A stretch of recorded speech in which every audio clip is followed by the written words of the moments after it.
A great Sunday bringing us a 6-game winning streak for the Timberwolves, along with the 5-game winning streak for the Vikings, as the Timberwolves face the Golden State Warriors in Golden State for the second game of a home back-to-back for them. They would lose both of them to the Cavs last night and now to the Timberwolves tonight. And the Warriors, historically, extremely good home team. But the Wolves this season, extremely good defensive team, still the number one defense in the NBA. Showed out yet again, an absolute Rudy game in this one. He was astounding on defense in this one. Was able to give Draymond all that space, just be that roamer playing the non-shooter and punish that so much. His presence was unreal around the rim. But I also really want to focus in on this game talking about Karl Anthony Towns, who I've been very critical of to start this season, and I think justified in that.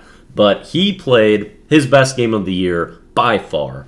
Only one turnover in this game, one foul, which are usually the biggest problems surrounding Cat. He shot the ball efficiently, 13 rebounds in this game, mostly on the defensive end, which is important for him to be doing that, because Gobert is often having to help out, go for shot blocks, so then he's not there to pick up the rebound immediately. So Cat getting those boards is huge. He was strong rebounding in this game. Although the Timberwolves as an all-tire certainly were not. They give up 19 offensive rebounds, which is unacceptable, especially playing against the Golden State Warriors, because boards are terrifying when you've got two of the best shooters of all time in Steph Curry and Klay Thompson. Although I wonder if maybe like Jaden McDaniels, who had 0 rebounds in this game, was just told, hey, you're not defensive rebounding in this one. You're staring at Curry, making sure if there is a board, he's not getting the kick out for a 3, which truthfully would not be that bad of a strategy,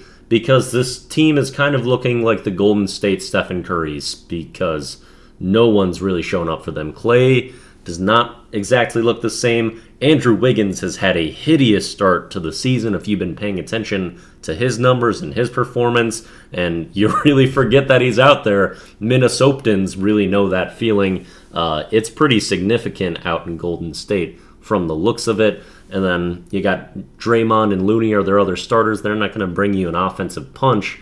And it's interesting to see the non-shooters being punished so hard on the greatest shooting team that there has been. And it's interesting seeing that turnaround, especially with how much that would happen to the Timberwolves, especially last season. Although it did feel a little bit more like a game of last year, with us giving up frequent offensive rebounds and just being kind of clunky at times. But I think I was talking about Cat before I went on that giant divergence. He also passed the ball well in this one, and even though he only had 3 assists, there was a lot of passes that he made that led to fouls. Liked how he played in this one. Anthony Edwards, big stat line in this one. He was good, was extremely clutch with kind of the final couple minutes, hitting tough mid-range shots over and over. Also had just a unique detonation of a dunk over Saric, and then picks up a Pakilty for staring at him after making a play that just no humans can. Like, that's what we have to punish, right, NBA? It's so stupid, their policy with these stupid technicals, these Pakilties on players for just showing a little emotion. Everyone loves taunting. That's why we watch sports. We want taunting. Stop penalizing it. So dumb. Oh, what else? Mike Conley, clutch buckets in the fourth, 9 assists in this one. I believe that's his season high. Jaden McDaniels had some nice offensive explosive plays in this one. I want to talk about him a little bit in this game too. 6 of 8 shooting, that's good. 5 fouls in this game. Also had 2 in the first 6 minutes. He's guarding Steph Curry though. Like, he always has the most challenging assignment on the court. So you can understand him picking up fouls, but a lot of them are dumb. Like, his 5th foul was fouling Steph well after he had shot the ball already. Steph also launched into him a lot of times in this game, and he picked up a couple fouls from that. But it's an interesting dynamic watching him guard Steph, because you kind of don't want Jaden, someone who fouls so frequently, guarding a shooter of Steph's caliber, because Steph's just going to make every free throw and he's going to get put to the line a lot. However, Jaden has all of that length, all of that hustle, that he makes him work for everything. He makes every jump shot feel contested, whether he's in front or behind Steph, because a lot of times he'll get in that trail position as he's chasing around screens, and Steph can still feel him behind him.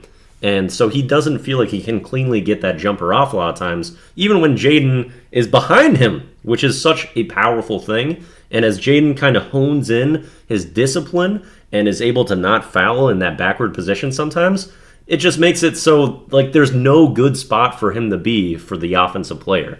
And that is so enthralling to watch, although at times you're wondering if he should really be on Steph, because it's going to lead to a lot of automatic free throws for the man, especially with the whistle that Jaden gets. Back-to-back games, I'm going to give Nickeil Alexander-Walker the best bench player of the game. Had some very active hands yet again. He's doing that just about every game. Strips Chris Paul in this one for a fast break bucket. A couple extra notes. This game was close through the first half, and then in the third quarter, the Wolves just blitzed the Warriors, which is interesting because the Warriors historically best third quarter team, Timberwolves, the inverse. So switching the script in this one, I love. Also, shout out to Chris Finch, who is really quick to timeouts this year and is just like not putting up with any nonsense from the team, it feels like. He sees something he doesn't like, he's quick. He's like, we're fixing this. And I love the urgency with that, although I don't know how simplexive it was, because he did the same thing in the last minute of the game. Wolves were up 10, they put in their subs, and in garbage time, we almost lose that one. The Warriors did actually fumble a couple fourth quarter opportunities that the Wolves really got fortunate that they made some silly miscues on. And so we got even a little lucky to pull that one out at the end. And the Warriors are not frequently going to shoot as poorly as they did, but the Wolves are kind of, this is their standard, like holding teams to less than 40% from the floor, less than 30% from three, and we're doing this to some high quality teams. In this 6-game winning streak, we have now beat the Denver Nuggets, the Boston Celtics, the Golden State Warriors, and Warriors, this most recent one, on the road. So we are putting something together, and we're going to have to do it again against this exact same team on Tuesday, as we have kind of one of these back-to-backs. It's going to be on the road again for an in-season tournament game. I'm excited to see it. If we can repeat this, goddamn. But hey, I'm happy to be at 7-2. This is a tremendous start. I love it. Yeah. On to the next.